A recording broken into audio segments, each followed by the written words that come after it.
So yeah, so there's different types of applications you can create. You can make Mac apps as well, but like you can make tab bar apps, and OpenGLES is for like high-tech games and stuff, and utilities and Windows and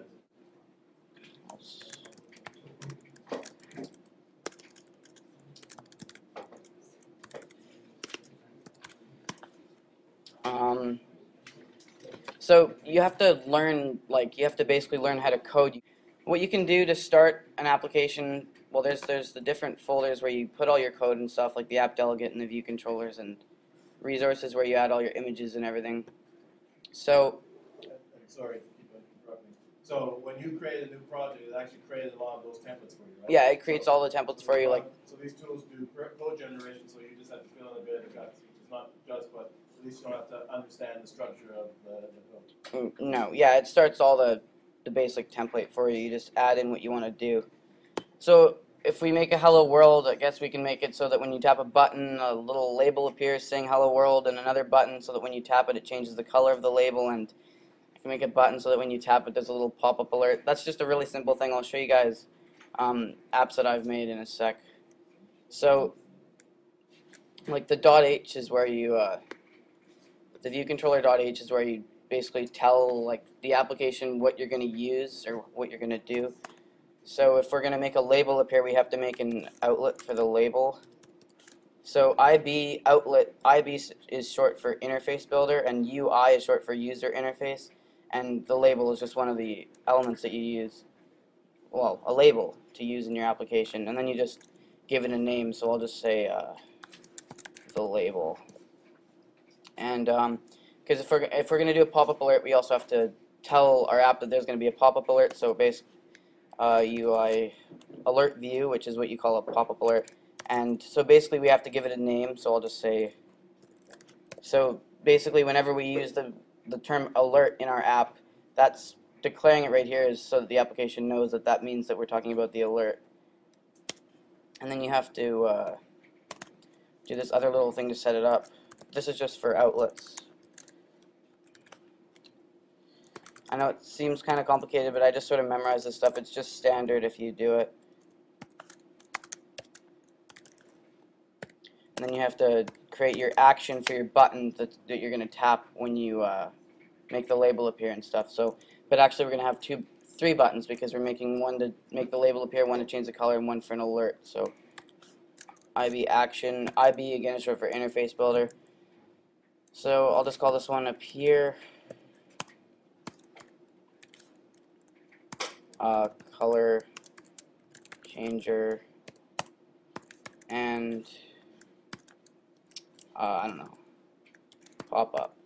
So now we're totally finished in the .h. That's just how you sort of tell the application what you're going to be using in it.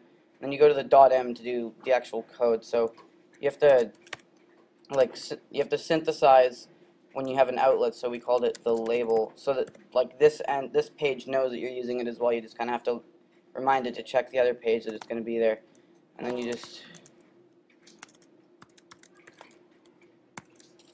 what did we call these? Appear, color changer. So the other H file, guys, is if you're coding what's known as the interface. Okay, so that's the definitions of everything. And now this is the implementation. So when you actually do the actions, what do you want to do? I've been doing this for a year, so that's how I know how to do all this stuff. When I first started, I had to look it up all the time to remember how to do everything, but I've kind of just memorized it. This is nothing. I can show you guys some of the code from a simple game I've made. It's like 400 words. More than that, actually. It's a lot more than that. So we can make, first of all, I'm just going to build that, and that's just it's going to run it in the simulator. That's just to save those so that when we go into Interface Builder knows that they're there. Just takes a second. It's just installing. Oh, actually, never mind. It's installing on my phone. One sec. Okay, so it's built. It saved the code. So now you just go into the XIB, which is what you use to go into like Interface Builder. And this is sort of the fun part when you drag in all your buttons and pictures and everything.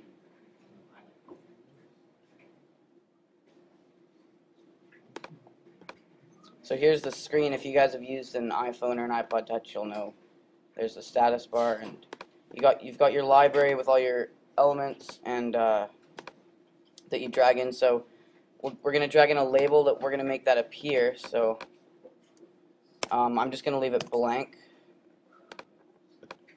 and center it and stick it right, I guess, in the middle. Well, let's just say, just for now, so that we know it's there. And 3 buttons. So this is sort of fun, this part. You just drag in all your things and build it. I'll just call this one alert and color and show. So then what you do, because we just wrote all that code, which is in the file's owner, so you just select that, and you go to the view controller connections, where you connect your code to your actual interface. So I'll just drag that to show, which is there's different things you can select. So touch down is so the action will take place the second their finger hits the button, and another thing such as touch up inside, so that when the action only takes place when they press the button and then take their finger off it. And there's tons of different things here, and you can declare in more detail in the code and stuff, but we're just going to say touch up inside. That's sort of like the standard for buttons. And then same for the others. And pop up. And the label to the label. You don't have to do anything because it's just an outlet. So now we're finished in Interface Builder. File save and quit. So to make it appear, you just do the label dot text equals at quotes what you want the label to say. So hello world. Whoops. Close quotes, semicolon. So that's basically it to make the label appear. It's really simple. And then to change the color, you just do the label dot text color equals space UI color. Let's make it red. So red color. And that's it for changing the color as well. And for the pop-up, this is a little more complicated. So alert is what we called it in the other page. So alert equals UI alert view alloc. You have to alloc stuff when you're it's sort of like holding up the piece of wood for the fence, and you have to nail it in. It's not just going to stay there. And then this is whoops. No, I have to have 2 for this. There we go. So and then you just put in the title for your alert. So hello. Whoops.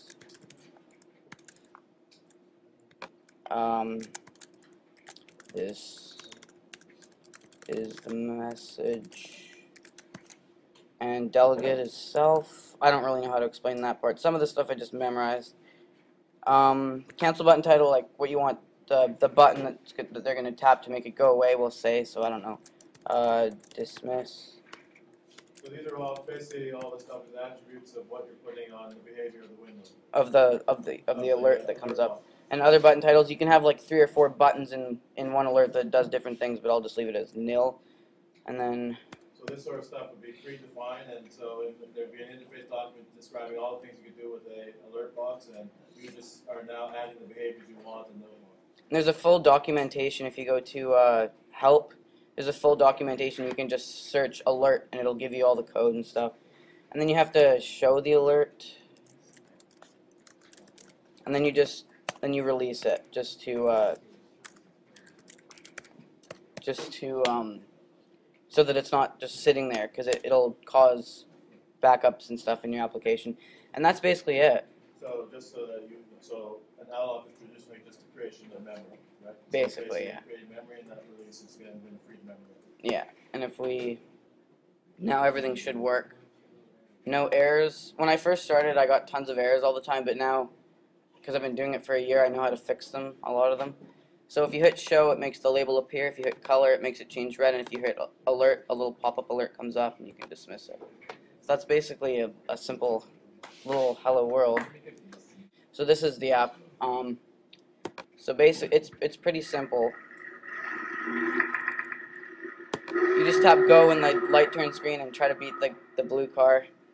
And you saw all that code. This is pretty simple. Imagine Imagine some of those games by Electronic Arts, all those high-tech racing games and stuff, they have a ton of code, and you can just play with your friend. As you can see, there's tons and tons of code. It took me about 2 months. Then that's just one page. As you can see, I've got like 8 pages. So it gets pretty complicated if you want to do cool stuff. And once you submit your app, it takes Apple, they have to review it to make sure it's appropriate for them to put on the App Store. And I've had an app in review for 2 months. And another one just got accepted last week, was in review for a week. So I don't know how they do it. So you just go to download the SDK. If you've got a Mac, you just go to developer.apple.com/iPhone. And this is the development center, and you just log in. And you have to use your parents' name. I have to use my dad's name because I'm not old enough. Well, like the legal age to sell stuff, basically. I think it's 18 or 19, yeah. So then you can go on here to submit your apps, and you can go to the portal, and you can ask other developers questions on the forum and stuff. So there's lots of stuff here, and there's tons of documentation where you can, there's tons of documentation, so you can just learn on your own. That's what I did. So yeah, it's free, but it's $100 if you want to put them on the App Store. If you go to my website,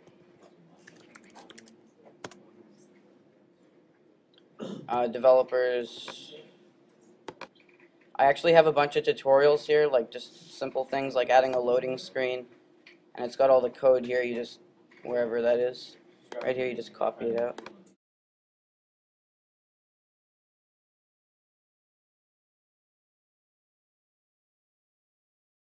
Actually, I can show you that quickly. It's really simple. You just create an image and drag it into the project, and in your resources, you just go into the info.p list, and where it says icon file, you just type in the name of the file. It's that easy. And they have to be, Apple rejects it if it's not the right size. It's Objective-C, C++.